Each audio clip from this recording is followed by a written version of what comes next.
আসসালামু আলাইকুম। জানিয়ে দেব আপডেট নিউজ। আবারও ইসরায়েলে হামলা চালিয়েছে হুতি যোদ্ধারা। হুতি যোদ্ধাদের মুখপাত্র ইয়াইয়া সালে এক বিবৃতি দিয়ে জানান, দূরপাল্লার হাইপারসোনিক ব্যালিস্টিক মিসাইল দিয়ে ইসরায়েলের বেন গুরিয়ন বিমানবন্দরে আঘাত করেছে।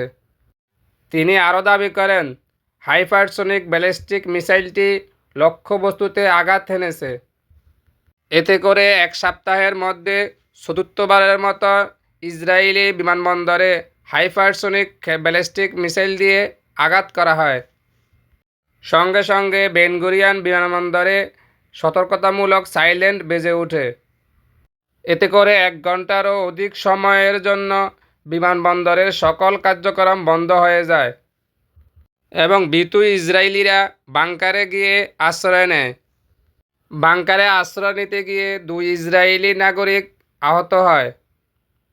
হুতির মুখপাত্র ইয়াইয়া সালে আরও বলেন, গাজায় নিরীহ মানুষ হত্যা ইসরায়েলি বর্বরতার প্রতিবাদে এবং নিরীহ ফিলিস্তিনির পক্ষে সহানুভূতি রেখে ইসরায়েলকে টার্গেট করে দূরপাল্লার ব্যালিস্টিক মিসাইল ছোড়া হয়। হুতির মুখপাত্র ইয়াইয়া সালে আরও বলেন, যতদিন পর্যন্ত ফিলিস্তিনে গণহত্যা ও ইসরায়েলের আগ্রাসন বন্ধ না হবে ততদিন পর্যন্ত ইসরায়েলের আগ্রাসনের বিরুদ্ধে লড়বে।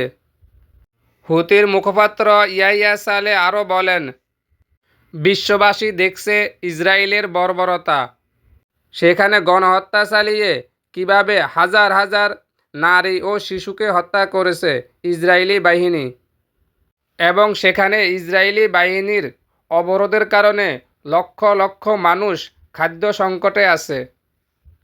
হুতির এই মুখপাত্র ইসরায়েলের গণহত্যা ও আগ্রাসনের বিরুদ্ধে প্রতিবাদ করার জন্য বিশ্ববাসীকে আহ্বান জানিয়েছেন। ইসরায়েলের বর্বরোচিত হামলায় এ পর্যন্ত 52,900 জনেরও বেশি ফিলিস্তিনি নিহত হয়েছে, যাদের মধ্যে অধিকাংশই নারী এবং শিশু। এর প্রতিবাদে ইসরায়েলে শত শত হামলা চালিয়েছে হুতি। প্রতিদিন আপডেট নিউজ পেতে আমাদের চ্যানেলটিকে সাবস্ক্রাইব করে দিন, লাইক এবং কমেন্ট করুন।